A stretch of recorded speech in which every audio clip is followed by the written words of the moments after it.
SCIS ou SCIR. Voilà un grand dilemme que vous allez forcément rencontrer dans votre carrière d'investisseur immobilier. Personnellement, je fais systématiquement le choix de la SCI à l'IS. SCI pour Société Civile Immobilière, fiscalisée à l'impôt sur les sociétés.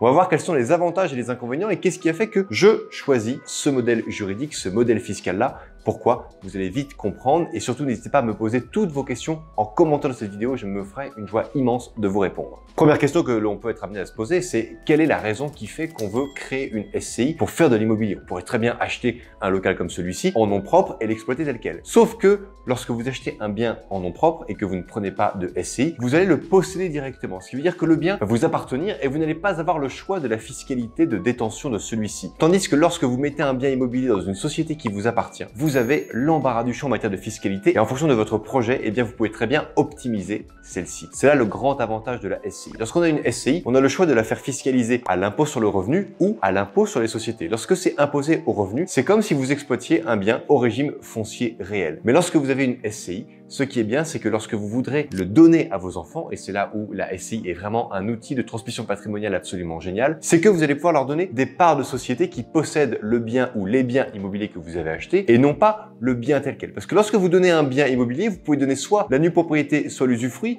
mais vous ne pouvez pas donner une partie de celle-ci. Tandis que lorsque vous donnez des parts de société, si vous avez 1000 parts de SCI qui possèdent un bien immobilier, vous pourrez donner par exemple 50 parts à vos enfants ou 100 ou 200 parts afin de leur donner au fil de l'eau la possession complète et totale de vos parts de SCI. Je rappelle que lorsque vous êtes en France et que vous souhaitez faire une donation de biens mobiliers ou immobiliers, vous avez une exonération de 100 000 € par parent et par enfant tous les 15 ans. Ce qui veut dire que si vous êtes un couple avec 4 enfants, eh bien vous pouvez donner 200 000 € tous les 15 ans à chacun de vos enfants. Ce qui veut dire que vous pouvez faire une donation gratuite de 800 000 € tous les 15 ans, ce qui n'est pas inintéressant. Et justement, lorsque vous possédez beaucoup de patrimoine immobilier, c'est là où vous allez comprendre que par moment, la France peut être un véritable paradis fiscal lorsqu'on s'y prend avec de l'avance et lorsque l'on comprend les choses. Si vous ne comprenez pas les règles, c'est sûr qu'elles vont être contre vous. En revanche, si vous les adoptez, que vous les comprenez et que vous comprenez l'essence de celle-ci, alors vous allez vous en faire de véritables alliés. Et la SCI, que ce soit à l'IR ou l'IS pour une transmission, c'est exactement la même chose. Vous allez pouvoir optimiser la transmission de votre patrimoine immobilier. Mais attention, ce n'est pas cette raison qui fait que j'affectionne tout particulièrement le régime de la société civile immobilière fiscalisée à l'IS, donc à l'impôt sur les sociétés, parce que lorsqu'on est fiscalisé à l'impôt sur les sociétés, on va pouvoir intégrer l'amortissement des biens immobiliers, l'amortissement du capital. Ça veut dire quoi? Ça veut dire que si vous achetez un bien immobilier à un prix de 300 000 € et que celui-ci va s'amortir sur une durée de 30 ans, vous allez amortir 10 000 € par an pendant 30 ans. 10 000 fois 30, ça fait bien 300 000 €. Vous allez donc apporter dans votre bilan comptable une charge fictive, ce qu'on appelle une charge non décaissée de 10 000 €. C'est-à-dire une somme que vous n'avez pas vraiment dépensée et qui va pourtant justement venir dans votre bilan comptable. Alors évidemment, prendre en compte l'amortissement dans votre bilan comptable va avoir un impact majeur, surtout lors de la revente de votre bien en SCI. C'est la raison pour laquelle moi j'ai fait le choix que tous les biens que je possédais en SCIS allaient être pour mes enfants et que je n'avais absolument aucune vocation à les revendre. C'est pour ça que c'est important de bien comprendre cela. Vous pouvez très bien faire une opération de marchand de biens, faire une opération où vous allez acheter des biens pour les revendre, mais dans ces cas-là, si l'objectif c'est d'encaisser une plus-value, vous devez bien soigner la fiscalité lors de l'entrée du bien immobilier dans votre parc, que ce soit en SCI ou en propre, parce que vous allez devoir bien sûr optimiser la sortie de celui-ci. Et si vous le faites avec une SCIS pour acheter un bien, puis ensuite le revendre 20 ans après, lorsque quasiment les 2/3 du bien immobilier auront été amortis, eh bien vous allez payer une très forte plus-value. Parce que si vous achetez un bien 300 000 € et que vous le revendez par exemple au bout de 30 ans, au bout de 30 ans, il aura été complètement amorti, donc comptablement, il vaudra 0. Ce qui veut dire que si votre SCI revend ce bien-là avec une plus-value, par exemple 500 000 €, vous allez avoir un impôt sur les sociétés de 500 000 €. Ce qui veut dire que vous allez payer 15% jusqu'à 42 500 €. Ça, c'est ce qui est vrai aujourd'hui,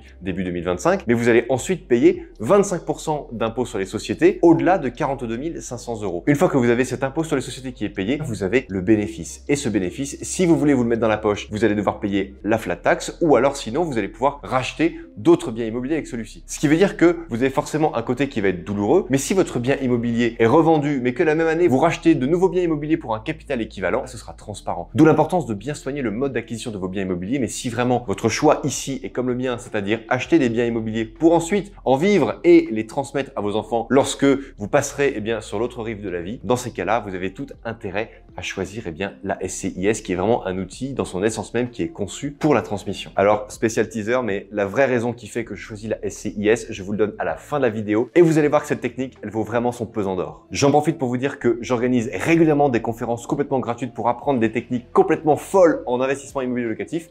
N'hésitez pas à cliquer sur le lien sous la vidéo pour regarder la date de la prochaine conférence et vous y inscrire, c'est 100% gratuit. Après, deux choix s'offrent à vous. Vous pouvez très bien construire une SCI pour acheter un bien immobilier. Lorsque vous voulez acquérir un deuxième bien immobilier, vous créez une deuxième SCI, une troisième, une quatrième, etc. Ce qui veut dire que si un jour, eh bien, vous possédez 15 biens immobiliers, vous allez donc avoir 15 SCI. 15 SCI à gérer, 15 SCI pour lesquels il faudra faire un bilan, 15 SCI pour lesquels il faudra déclarer les revenus. Ça va commencer à devenir un petit peu compliqué. Mais il y a un avantage à cela, c'est que si vous faites le choix de revendre un bien immobilier détenu dans la SCI, vous allez plutôt revendre la SCI plutôt que revendre le bien immobilier. Parce que si vous revendez le bien immobilier, l'argent va arriver sur la SCI, vous allez devoir payer une grosse fiscalité par rapport à ça et ensuite vous payez en dividende. Tandis que si vous revendez la SCI, le bien immobilier lui-même ne change pas de propriété, il est toujours la propriété de la SCI, mais c'est simplement les parts de la SCI qui vont changer de propriétaire. Il y a donc un calcul qui va se faire, mais ce qui est certain, c'est que les frais de notaire vont être minorés à 5% parce que c'est le tarif qui s'applique sur la cession de parts et non sur la cession d'immeubles. Donc vous avez bien compris que lorsque l'on vend des parts, il y a moins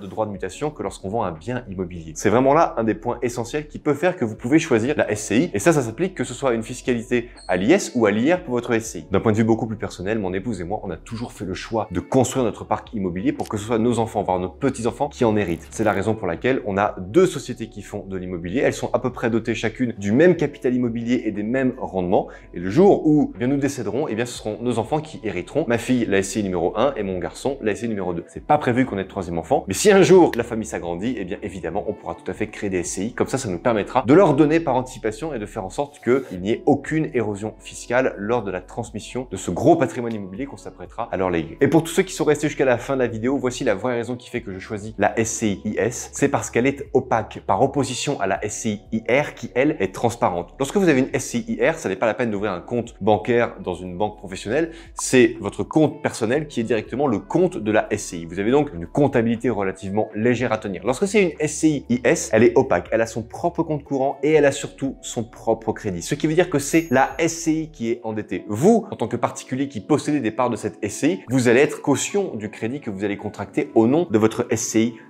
Mais lorsque vous allez aller voir une banque et que vous dites voilà, je voudrais investir au sein de ma SCIS, on va regarder votre situation et on va également regarder surtout la situation de votre projet. C'est ça qui est important. Si vous avez un bon projet, quelle que soit votre situation, vous allez avoir un financement. Et si vous n'arrivez pas à obtenir un financement, c'est que vous n'arrivez pas suffisamment bien à défendre votre projet immobilier. Il est donc vraiment important de bien vous remettre en question et de ne pas remettre en question le contexte actuel qui fait que les banques c'est difficile ou pas. Non, je suis désolé. Il y a des personnes qui au chômage, grâce à ce système de SCI, ont réussi à obtenir des crédits immobiliers. Vous avez tout à fait le droit de ne pas me croire, ça n'est absolument pas à moi que ça incombe, mais en tout cas je peux vous dire que c'est réel et qu'il y a des personnes qui grâce à des dossiers en béton armé et avec des SCIS ont réussi à faire financer des biens immobiliers complètement sans mettre un seul euro d'apport. Mais surtout ce que je préfère c'est que lorsque vous avez une SCI qui est à l'IS, donc c'est elle qui est endettée, ce qui veut dire que lorsque vous avez déjà acheté plusieurs biens immobiliers au sein de cette SCI, au sein d'une même banque, le banquier peut dire écoutez Rodolphe, je trouve que votre SCI elle commence à être un petit peu trop endettée, vous pareil en termes de taux d'endettement on commence à être un petit peu à la limite, donc je ne vais pas pouvoir vous financer ce bien là. Et bien écoutez, qu'à cela tienne, vous pouvez très bien créer une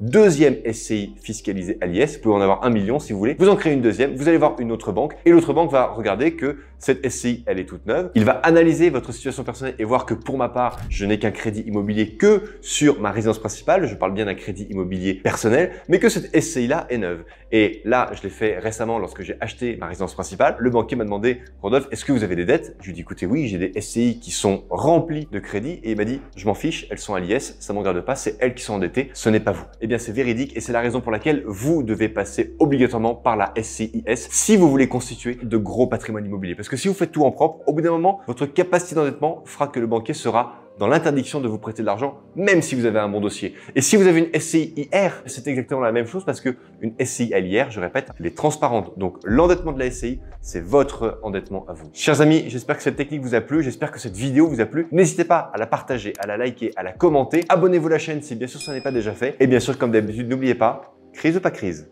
on fait la route ensemble. Ciao!